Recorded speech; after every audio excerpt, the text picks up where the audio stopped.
Hello friends, welcome to knowledge pointers. आज हम discussion करेंगे डिफरेंट एग्जाम में आए हुए कुछ प्रीवियस ईयर्स की क्वेश्चंस और उसके आंसर्स, और वी कैन से दैट की PYQ डिस्कशन करेंगे। चलिए देखते हैं हमारे आज की पहला question. In which amendment the word socialist, secular, unity, integrity of the nation were added to the preamble of the constitution। कहने का मतलब ये है कि हमारे संविधान में सोशलिस्ट, सेक्युलर, यूनिटी, इंटीग्रिटी ये सब वर्ड किस अमेंडमेंट के द्वारा एडेड किए गए थे। और इसका ऑप्शन है, वीडियो को थोड़ा पॉज कीजिए और आप उसका आंसर दीजिए। मैं इसका आंसर बता देती हूँ। इसमें 4 ऑप्शन दिए गए हैं। एक है option A 42nd amendment act, option B 44th amendment act, option C 52nd amendment act, option D none of this. इसका सही आंसर होगा option A 42nd amendment act. ये जो सोशलिस्ट, सेक्युलर, इंटीग्रिटी ये वर्ड्स 42nd अमेंडमेंट के द्वारा Indian constitution में add किया गया था। 42nd अमेंडमेंट को मिनी कॉन्स्टिट्यूशन ऑफ इंडिया भी कहा जाता है। और एक इम्पोर्टेंट बात याद रखिए कि हमारे जो 11th फंडामेंटल ड्यूटी है उनमें से पहले 10 फंडामेंटल ड्यूटीज था, और वो 10 फंडामेंटल ड्यूटीज 42nd अमेंडमेंट के अकॉर्डिंग ही इंडियन कॉन्स्टिट्यूशन में ऐड हुआ था। फिर है 44th amendment act. 44th amendment act के अकॉर्डिंग राइट टू प्रॉपर्टी को फंडामेंटल राइट से एवोलाइज करके लीगल राइट और उसको कॉन्स्टिट्यूशनल राइट बनाया गया था। फिर 52nd amendment act. 52nd amendment act में एंटी डिफेक्शन लॉ को ऐड किया गया था। हम आगे और भी सवालों के तहत एंटी डिफेक्शन लॉ को और अच्छे से समझेंगे।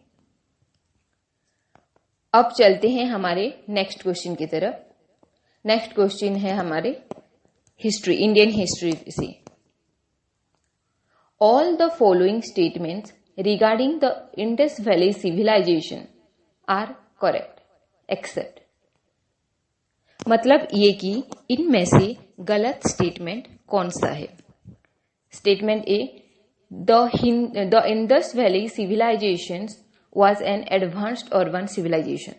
ये बिल्कुल सही ऑप्शन है, क्योंकि Indus valley civilisation advance urban civilisation था। Then option B, iron was not known to the people. ये भी बिल्कुल सही ऑप्शन है, बिकॉज उन लोगों को आयरन के बारे में कुछ ज्यादा पता नहीं था। Then option C, it is difficult to say to which race the people belonged. हाँ, दिस इज ऑल्सो सही करेक्ट ऑप्शन। ये सही इसीलिए है बिकॉज वहां डिफरेंट कैटेगरी के पीपल रहते थे। ये आइडेंटिफाई करना थोड़ा मुश्किल है कि वो कौन से रेस से बिलोंग करते थे। Then option D, the people knew nothing about agriculture. ये बिल्कुल रॉन्ग आंसर है। ये कैसे हो सकता है जबकि वो एडवांस अर्बन सिविलाइजेशन के थे। उन लोगों को अर्बनाइजेशन के बारे में अच्छा खासा डेवलप्ड थे, वो अर्बनाइजेशन के बारे में पता था उन लोगों को। देन ये गलत है ऐसा कहना कि उन्हें एग्रीकल्चर के बारे में नहीं पता था। उन्हें एग्रीकल्चर के बारे में पता था, यहाँ तक कि उन्हें व्हीट एंड बर्ले के खेती भी वो लोग करते थे, और इसके बारे में भी उनको बहुत अच्छे से पता था। इसीलिए हमारा सही आंसर हो जाता है option D, the people knew nothing about agriculture. ये गलत आंसर है, और क्वेश्चन के अकॉर्डिंग ये हमारा सही हो जाए, क्योंकि हमें जो करेक्ट नहीं था उसको आइडेंटिफाई करना था। तो ऑप्शन डी जो है वो करेक्ट नहीं है। अब देखते हैं हमारा नेक्स्ट सवाल आज के। Chinese traveller Xuanzang studies at university of. इसका मतलब चाइनीज ट्रैवलर क्विंगसांग कौन से यूनिवर्सिटी में पढ़ाई की थी।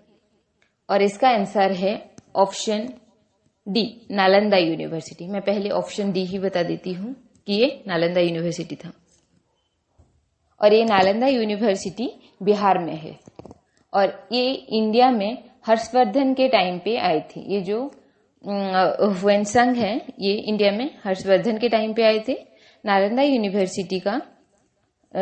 यूनिवर्सिटी इंडिया का फर्स्ट यूनिवर्सिटी माना जाता है और नालंदा यूनिवर्सिटी को कुमार गुप्त ने बनवाया था।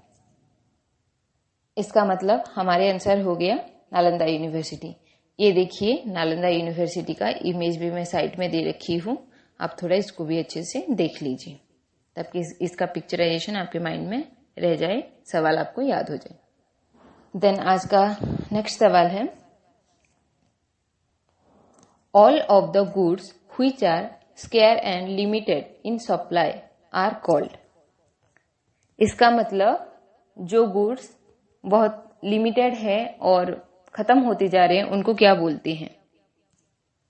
इसका सही आंसर होगा ऑप्शन डी, इकोनॉमिक गुड्स। उसको इकोनॉमिक गुड बोला जाता है। इकोनॉमिक गुड्स एक ऐसी गुड होती है जो पूरी की पूरी सोसाइटी को बेनिफिट करती है और इसी बेनिफिट के लिए एक कॉस्ट देना पड़ता है। एग्जाम्पल जैसे कि एजुकेशन, अगर हम किसी को पढ़ाते हैं तो उसको कुछ अमाउंट इसके बदले में देना पड़ता है। तो ये हो गया इकोनॉमिक गुड्स, जो कि लिमिटेड भी होता है और टाइम के साथ खत्म भी होता है। ओके, अब देखते हैं आज का आखिरी सवाल, जो कि ये है, जो कि ज्योग्राफी से ही है हमारा आज का last question. The fertile land between two reverse is called.